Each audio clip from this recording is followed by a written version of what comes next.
The Member of Parliament for the Bolga Central, that is Isaac Adongo, he has asserted that the Galamsey menace will not end because it has some political underpinnings. According to him, the fight against Galamsey is part of a grand scheme to redistribute jobs for NPP boys. Galamseyers are being removed to be replaced by other people. Really? Exactly. How did you arrive at this? What we are doing is the winner-take-all politics we are doing. Let's be sincere and frank with it. There is no clear commitment to fight Galamsey in this country. It is the winner-takes-all politics that has been taken to the Galamsey field. And I can assure you of that. So all these talk about Galamsey and media, it is window dressing. It is just a redistribution of who now does the Galamsey. And I can assure you, give yourself the next 4 months. You will find a new breed of more aggressive, hungry Galamsey. I am telling you that this issue about Galamsey is about who gets the job. Is it fair to conclude, Honorable Adongo, that there are NDC Galamseyers who are being taken out for MPP to take over? That is the language I'm speaking. That is precisely what is happening. And I'm just telling you but is there evidence to this, Mr. What evidence you want? Go and find out and dig into the backgrounds of those who have been chased out. And find out and dig out the backgrounds of those who are still doing it and are not being chased out. Are you getting the point? So let us be sincere and frank and deal with the issue as a national menace.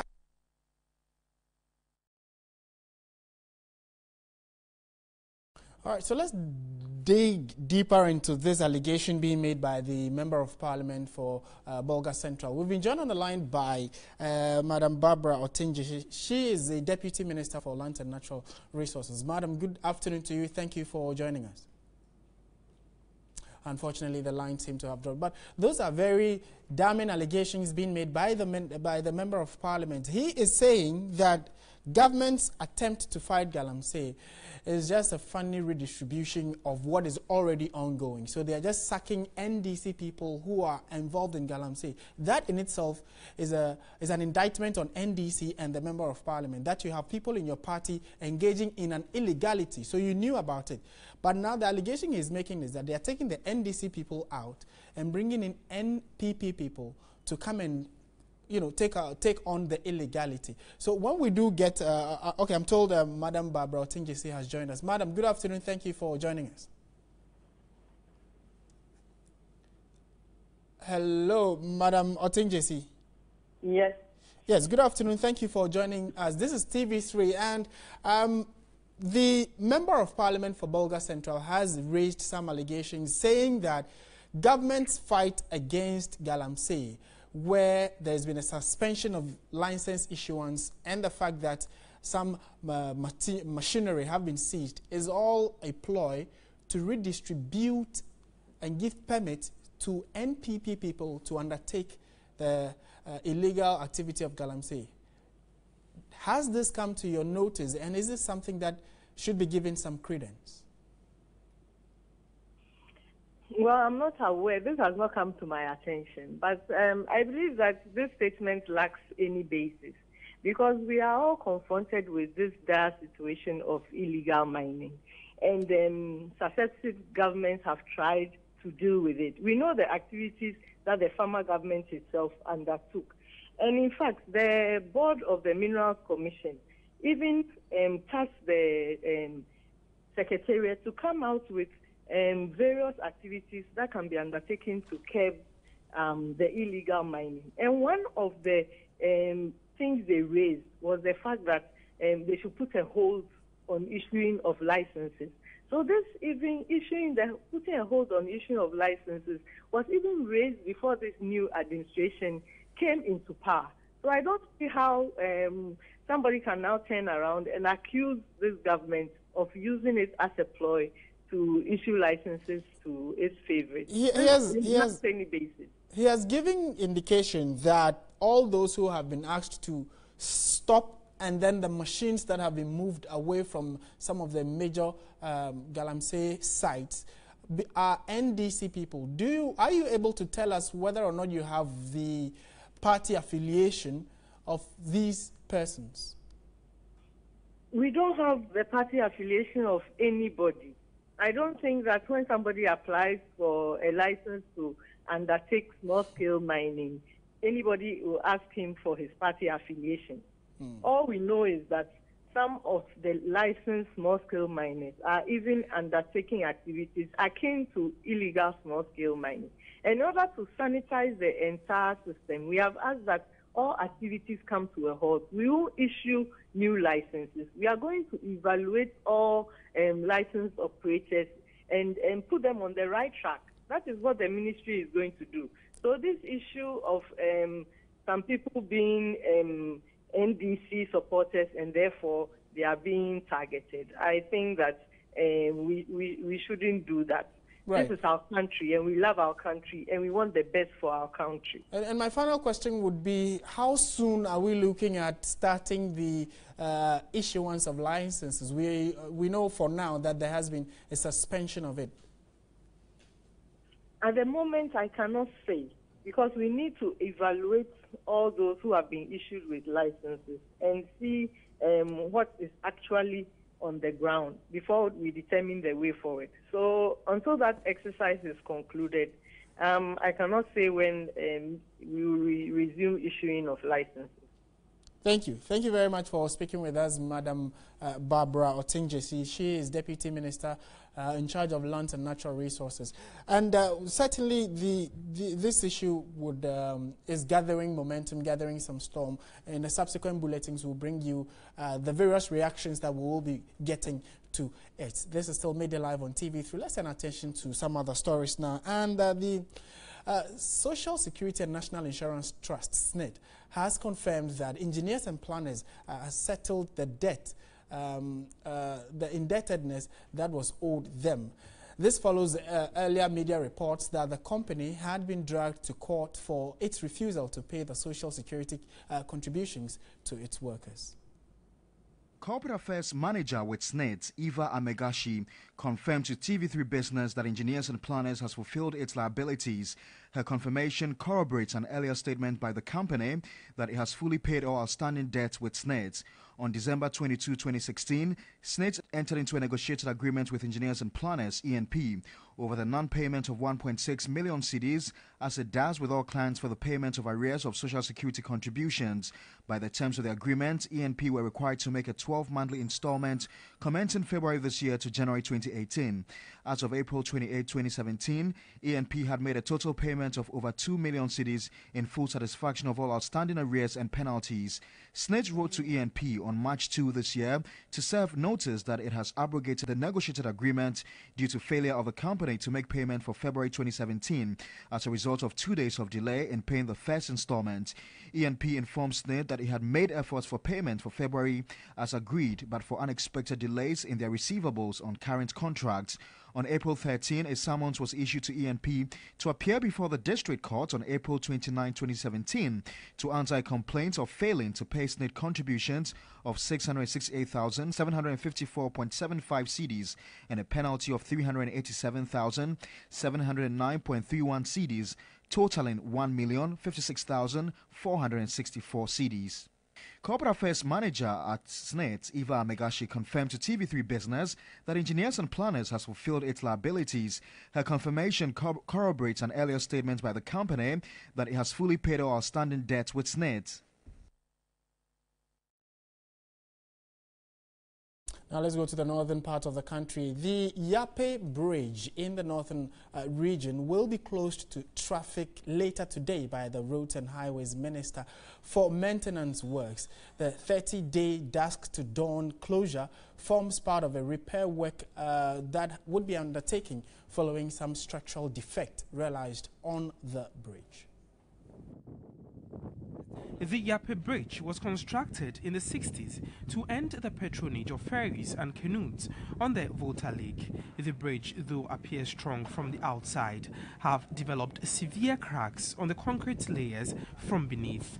This, among other structural defects, have necessitated a 2-year maintenance project. A team made of the Roads and Highways Minister Kwesi Amoako-Attah, his deputy, and the Northern Regional Minister Salifu Said were at the site to assess the condition of the bridge. The maintenance work on the almost 60-year-old bridge, which involved the changing of slumps, filling of new concrete at some portions, and repairing of cracks, would cost government an amount of 49,900 Ghana cedis. All the concrete slabs have gotten very weak, particularly at the ends, and all the metals are also getting rusty at their fringes, and it's important that we work very, very fast at them. The sector minister Kwesi Amoako-Attah also revealed government has approved an amount of $75 million for the construction of 3 new bridges in the northern region, namely the Yape, Bwipe and Daboya bridges over the White and Black Volta Lakes to end the spontaneous repair works on the bridges which have outlived their lifespan. This, he said, would reduce the expenses and hassle of travelers who are usually the most affected during the closing periods. He also called on motorists to bear with the engineers as they fix the road. The team also visited the Bwipe Bridge, which was closed to traffic in March this year for a similar maintenance work. It's our duty to ensure that our people use the road network in general, feeling very safe. We are therefore very proactive in order not to wait until any disaster strikes.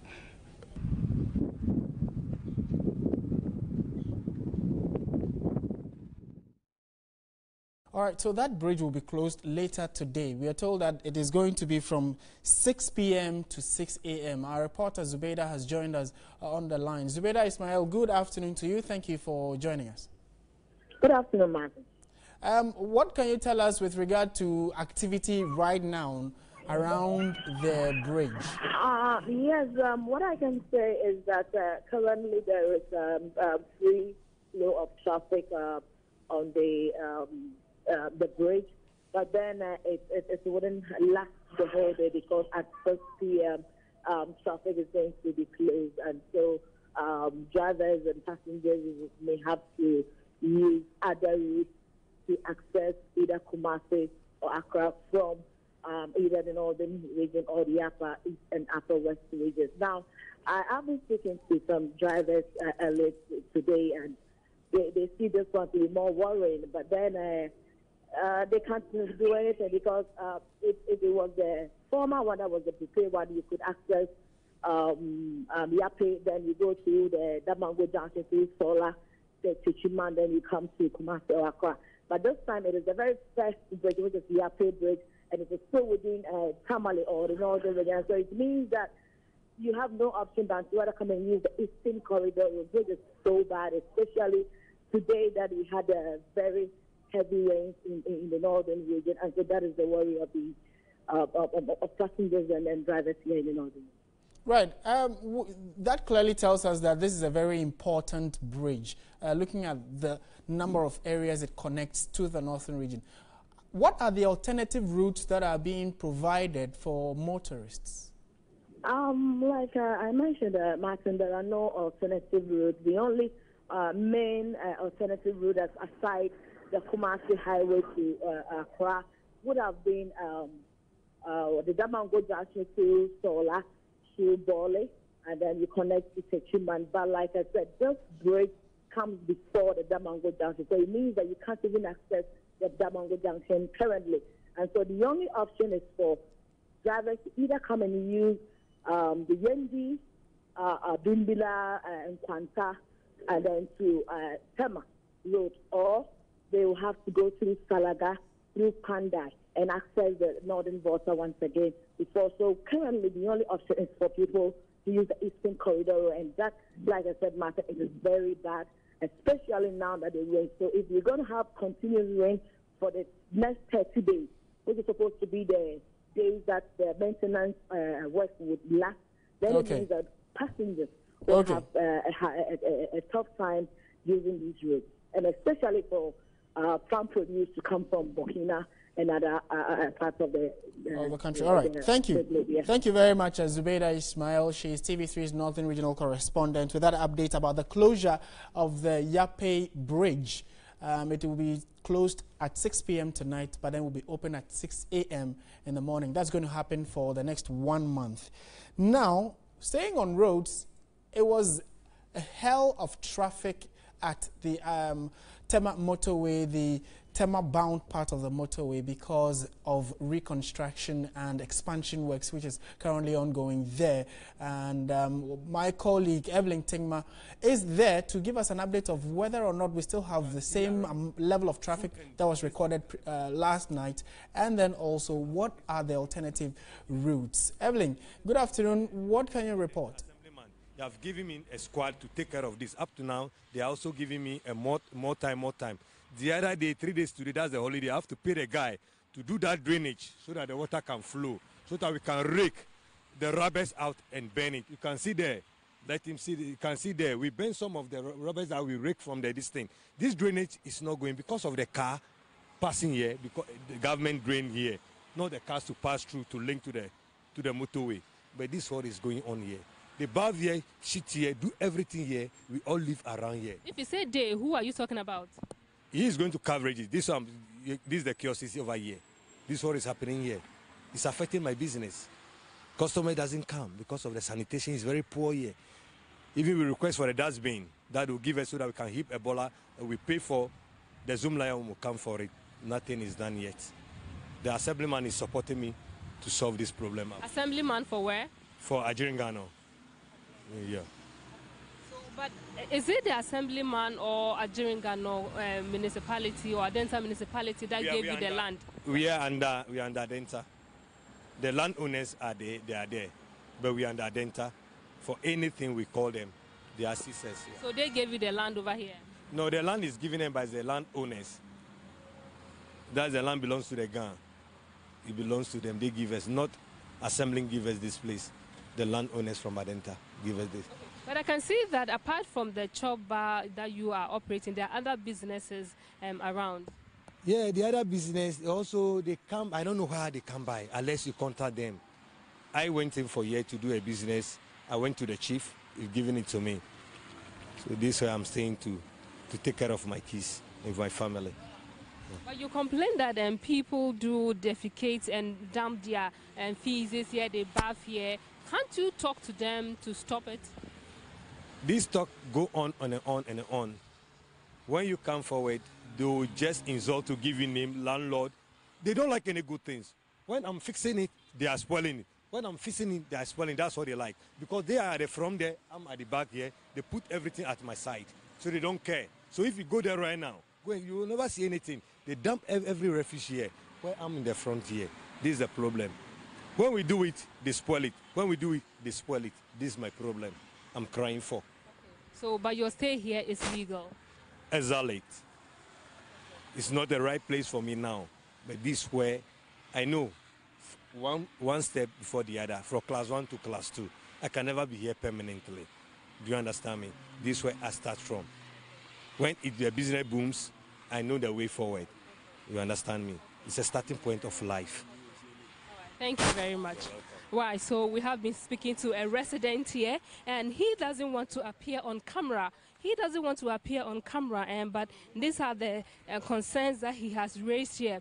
And this is at the Tema end of the motorway, and there are lots of slums that are springing up by the day. And if you look at both sides of the stretch of the motorway, we have slums that are all over here, and people are here every blessed day, and they come here and all sort of things. You can see the environment is not in good shape, and that is exactly what the man was talking about. I mean, people here live here, but the right things are not being done, and they are not even ready to talk to us on camera. And so we have other businesses here, and there are lots of other businesses here I will be showing you later. But I also have a gentleman here who wants to talk to us. Hello, good afternoon, sir. Good afternoon. You will speak Shi? Yeah. Okay, I don't understand Ghana, so let's speak Shi. Okay, so do you live here? Yeah. me waya me wajinga no kro me papa na yo hini ni wa ha na me so me ani wulo mo ewo aha ba se na omo ya no yeso ye ni nji na sometimes omo ye na ndi omo kasa omo pese omo betie ndi ye pese ye pe mo aye na mo be boaye na ye hu se na bia be ya so nu be ye den e be ko na so nja ye den aba aha ya na ye di mo mo ba sometimes ye be ka kire omo a omo mbuye ndi ye pe mo aye na ye bibia ye den ayo okay. Okay, so you are the landowners? Yeah, I'm the landowner. So thank you very much. What is the name again? My name is Asiedu-Dartey. All right, thank you very much. Well, he's saying they are the landowners here. They gave the land to the people over here. But the people are not keeping the place neatly. But that is what they have been talking about. But like I was saying, there are lots of other businesses in this particular community on the stretch of the motorway. We have this is the chop bar that the man earlier who talked to us earlier spoke about. This is his business. He operates a chop bar here, and that is what he and his family depend on. And so he wants the entire community to be clean so that people will buy his stuff. Well, we also have other businesses going on here, like I said earlier, and this is the clothing. All right, so that is Evelyn Tegma, and in and around the Tema motorway area. And the people she spoke to are part of the problems why there seem to be, a traffic build-up, looking at the fact that government wants to expand the motorway for free flow of traffic. It's an unfolding story. Subsequently, we'll give you what government has to say about the traffic situation and how they intend to resolve the problem of squatters in and around the Tema motorway.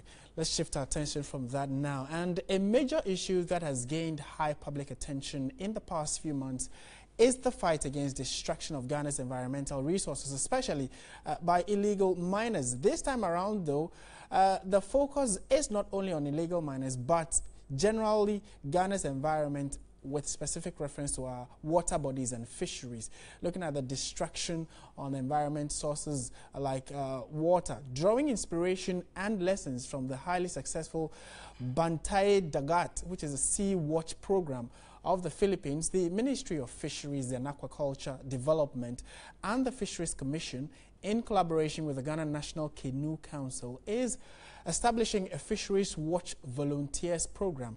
This is in accordance with Section 59 and 94(4) of the Fisheries Act 625, which creates sufficient space for participation of fishers in the enforcement of fisheries regulations. And we've been joined in studio by the Deputy Minister in charge of Fisheries and Aquaculture, Atu Kujo. He's also a member of Parliament. And then also Ni Kai Okaishi III. He is a chief fisherman and with the Jamestown traditional area. Good afternoon, gentlemen. Thank you very much for joining us. Good afternoon. To start with, we know that there has been a campaign severally against pair trawling and helping our fishermen be able to catch when they go out to sea. Is this particular campaign or program we are yet to start, what has necessitated it? Let me start with you, Mr. Deputy Minister. Thank you very much, and I think you are right. The ministry actually embarked on a campaign against pair trawling, and we enjoy a lot of support from the media. And we can say to the very best that it's been a successful campaign. We have been inspired by the current media campaign against illegal mining, and we think that we also have to buy into that fray. The Bantai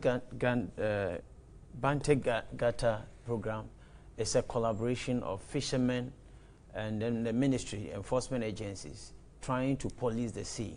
So more or less we are giving the power of enforcement or policing to the fisher folks. What has prompted this is that on record we are depleting our fish stock resources. There's overfishing in our seas, and this is aided by the use of there is overfishing in our seas? Yes, overfishing. We are taking most of the species out. During my vetting, I mentioned that we don't have a reefer in the sea anymore. A reefer used to be the favorite catch of the fishermen in the early 80s and late 80s and early 90s. But these days, we don't have those species because we overfished. So what has prompted this is or what has caused this is the use of illegal fishing methods, like the lightning, like the DDT, like the carbide.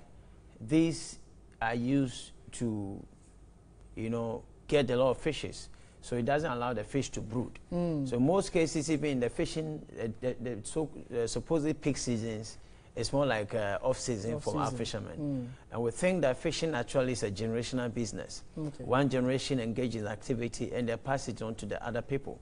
So if we don't enforce our regulations and we allow people to behave the way they are behaving, few years they won't be fish in the sea to catch. Let me bring in Ni Kai Okanshi, the third. He's a chief fisherman at Jamestown.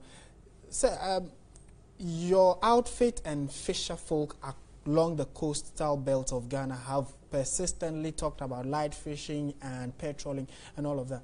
What kind of contribution are you looking at bringing to bear to assist government? The contribution that we have is that we are prepared to work with the law enforcement agencies to police the sea, because our own people use various methods in fishing. As my deputy minister said, they use monofilament nets and then band sizes of net which catches the smaller fish. So sometimes when those fish are not allowed to grow, then how can we have fish in the sea? And then he talked of light fishing. In the initial stage when this method started, when they go and then they do the light fishing, they get a lot of fish. Sometimes they can't carry it. And then they throw it back into the sea. The dead fish, mostly dead, back into the fish.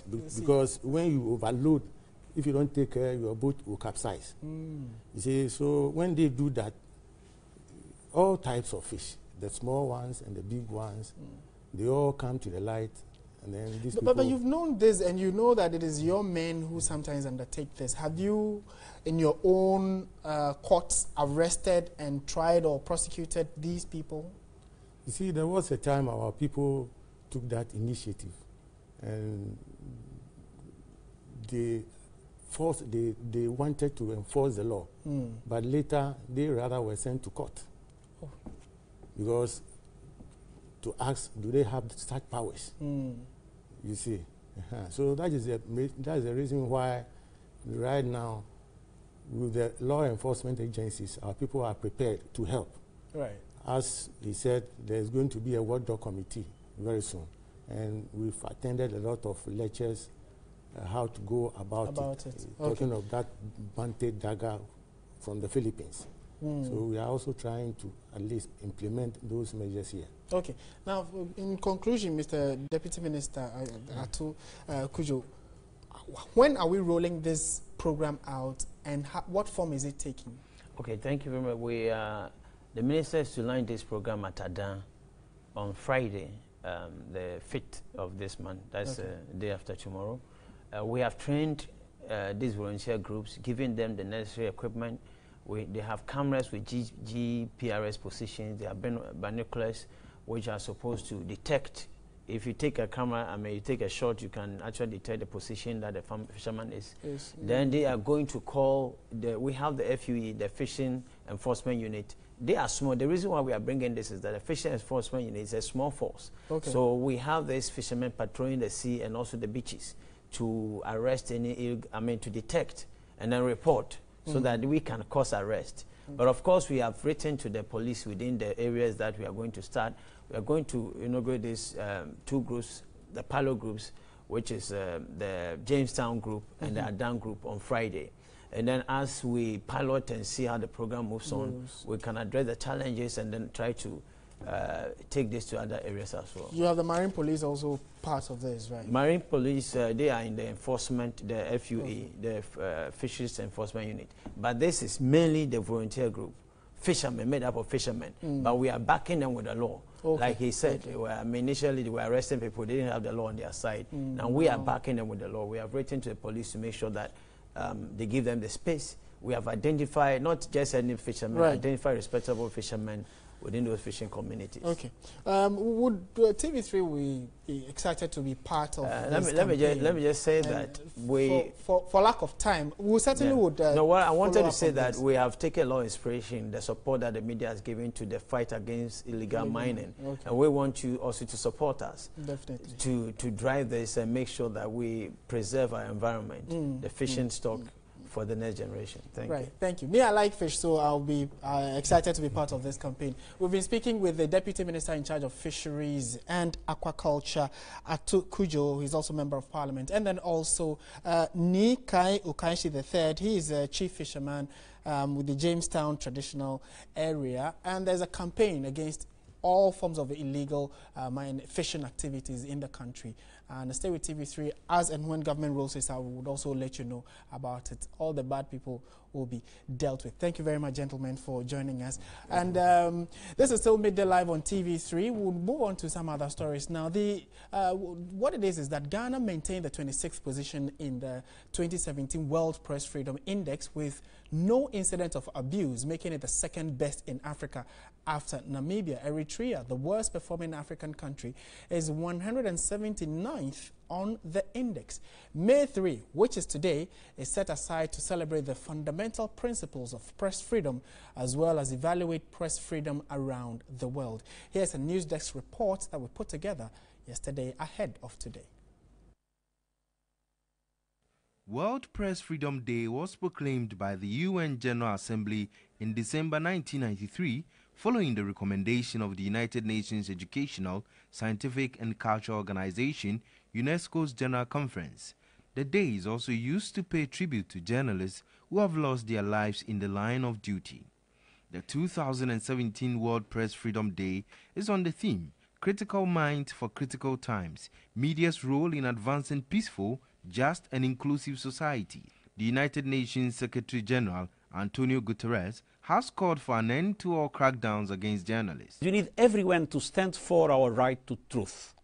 On World Press Freedom Day, I call for an end to all crackdowns against journalists, because a free press advances peace and justice for all. This year's celebration focuses on strengthening free and quality journalism to enable the media effectively contribute to the achievement of the Sustainable Development Goal 16. While the Millennium Development Goals (MDGs) that guided the international community's development efforts between 2000 and 2015 made no explicit mention of the media's role, the Sustainable Development Goals (SDGs) recognize the importance of public access to information and fundamental freedoms, which includes freedom of expression. According to the 2016 UNESCO Director General's report on the safety of journalists and the danger of impunity, 827 journalists and media workers have been killed in the last decade. Even more alarming is the fact that only 8% of these cases have been resolved. The ranking by the Reporters Without Borders ranks 180 countries of the world according to media independence, self-censorship, rule of law, and transparency, highlights the danger of a tipping point in the state of media freedom, especially in leading democratic countries. Norway ranks number 1 with a score of 7.60 in 2017, with North Korea scoring 84.98 and sitting at the bottom of the rankings at the 180th position. Ghana maintained its 26th position in the 2017 World Press Freedom Index with no incident of abuse. The country also had the same score of 17.95, the same as in 2016.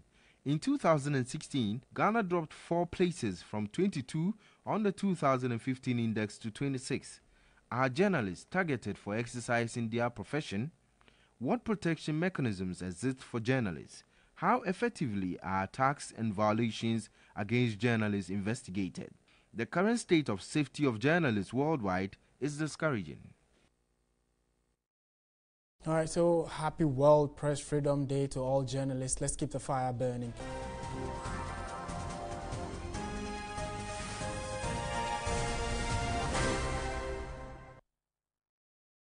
Hello, good afternoon. Welcome to the business news. Now, in our very first story, continuous production of fake textiles is taking a toll on the Ghanaian textile industry. Over the past 3 years, more than 300 people have been laid off. Abraham Comson is the chairman of the Textile Workers Union and joins us live in the studio to talk a bit more about the subject. Thank you very much, sir, for your time and good to have you. How dire is the situation? I know you've got a problem with the smuggling, counterfeiting, as well as piracy of textiles into the country. Yeah, these are the problems. The counterfeiting, smuggling, and dumping, as I can add it. And this has been going on for quite some time now. Is it becoming increasing? The situation is worse because we used to, the Ministry of Trade established a task force that, helped to deal with these smugglers, those who are pirating the designs. And when the change of government came, it appears that the ministry wants to take time to understand how the task force works, and that is creating a lot of problem for us. And we understand lately this has led to the laying of workers. The layoff is not a new thing. It started some years back. Do you have statistics? Come again? Do you have statistics of workers who've been laid off over the years? Over the years, we used to be 25,000. I have worked in the industry for over 40 years, and during the 70s, our number was 25,000. That is across the country. As we speak now, we have less than 2,000. I think 1,500 are left. So what's your next line of action? What do you intend to do? There have been a series of demonstrations over the years. What do you intend to do next? No, I think we want the Trade Ministry to reactivate the task force, because that is the problem that we have with the ministry now. We've been going to the ministry. It appears, they are concerned about, giving money. If it's about the money that they want, we'll give to the company so that. But we are saying it's not about the money. It's about measures that will deal with the smuggling and then the piracy as well. Yes. Just to conclude our conversation, I see you've brought a number of points here. Can you distinguish between them? Yes, these are GTP. The claim is GTP. But the claim is GTP. But they are not. So there's not GTP the quality GTP made here in Ghana. It is not made in Ghana. Yeah, and it's even difficult to even differentiate even those of us who work with them. It is very difficult. Oh, is it? The only difference will be the price. And where are these coming from? China, I suppose. Okay. And what they do too is that they don't bring them through entry points where they will even be made to pay appropriate duties, and the authorities can even check from there. And that's why we feel that the task force should be reactivated, and they can check some of these things. Right, Mr. Abraham Comson is with the General Textile Workers Union, the General Secretary. I'm sure government has heard you loud and clear. That's how we conclude the business news here on Midday Live. My name is Parkwisi Asari.